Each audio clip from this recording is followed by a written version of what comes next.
Express with Robin Meade. HLN tomorrow morning starting at 6 Eastern. Pictures of you laying on the bed in pigtails. Pigtails? Yes. Jodi had a ponytail in, which makes her look very young. She was turned towards every one of those jurors walking through the door and giving them a little bit of a smile. It's obvious you guys are having sex.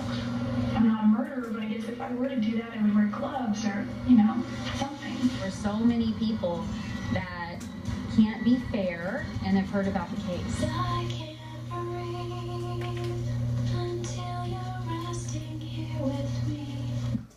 The craziness is starting. Tonight, attorneys for killer Jodi Arias throw a hand grenade into the case, demanding in a lengthy motion that the death penalty be taken off the table. God! The defense is once again accusing the prosecutor, Juan Martinez, of misconduct, wild misconduct. The judge has heard these accusations before and will almost certainly say, we deny the motion. But could there be another strategy here?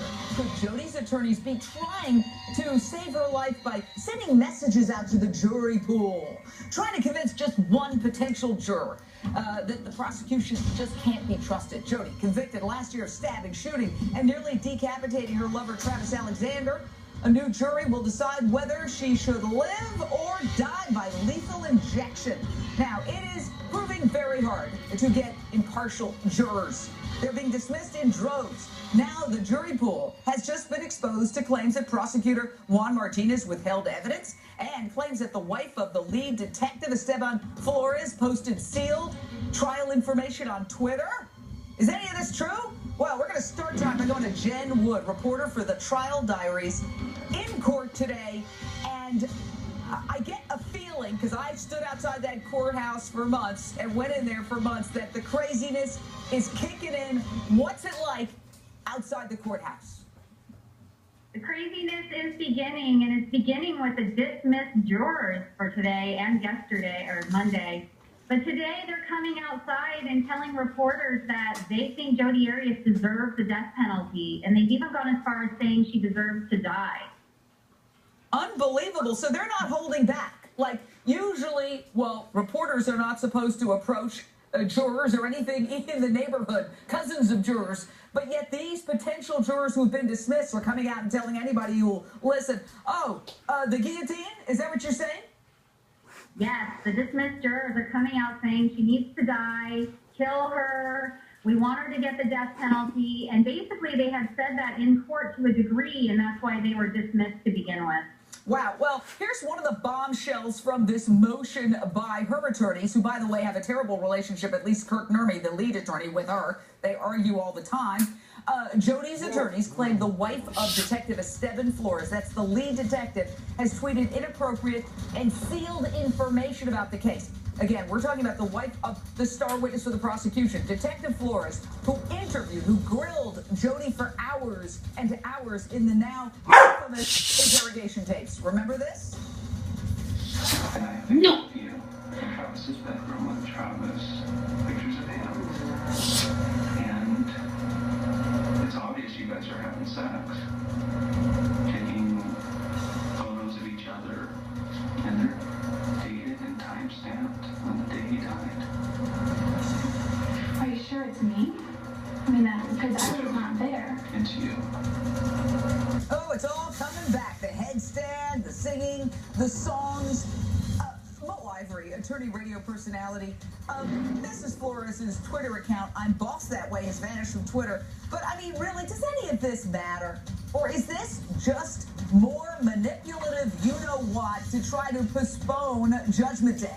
That is exactly what it is. And, I'm pretty surprised at Jodi's attorneys that they continue. It seems like they're almost under the spell that she, sort of has over everybody, or that she thinks she has. Because even to make this motion, I think is just another way to spend more taxpayer money to make this go further. It has nothing to do with the sentencing phase at this point. So I just hope that this judge will see what this smokescreen is and totally dismiss that, motion. Now, I think when you...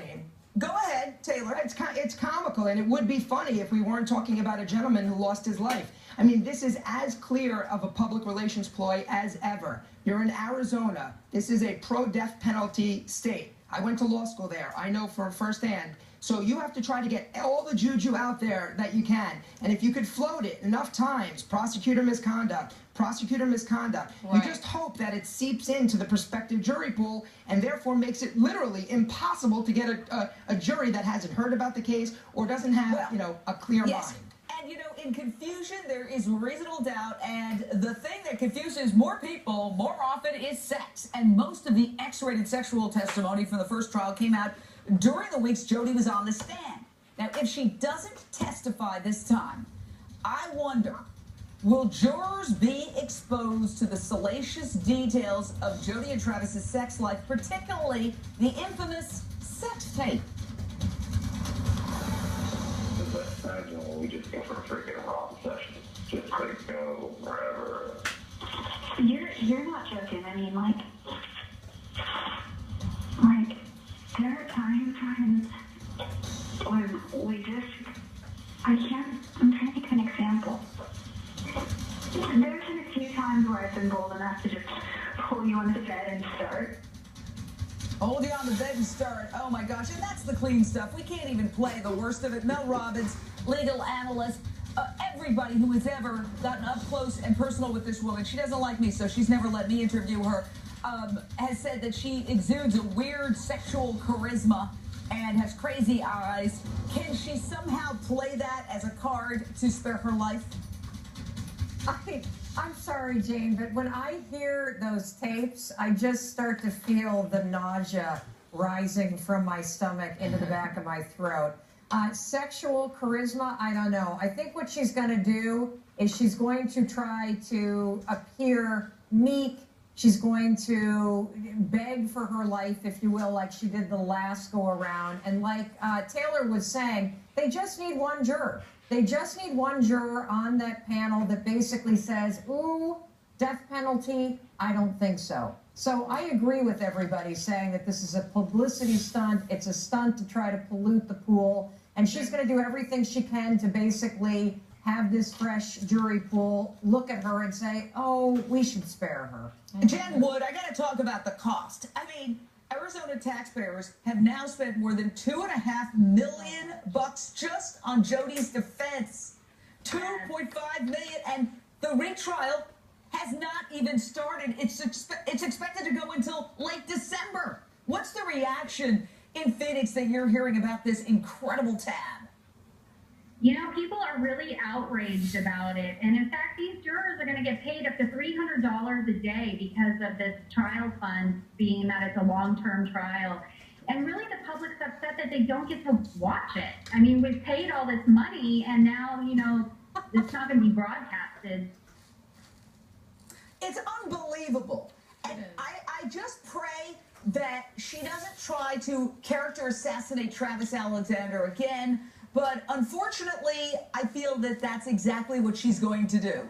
She's going to subject us to all of those pathological lies. She loves it. She loves the theater of it. She loves can't help the attention. herself. Yeah. She can't help herself. loves This is the what she's attention. dreaming about. She can't wait to get up there. And that's evil. And I gotta tell you, a great primer for the death penalty phase of the Jodi Arias case is my New York Times bestseller, Expose the Secret Life of Jodi Arias. It is the definitive book on the case, just out now in paperback, with details that never came out at trial about Jodi's past.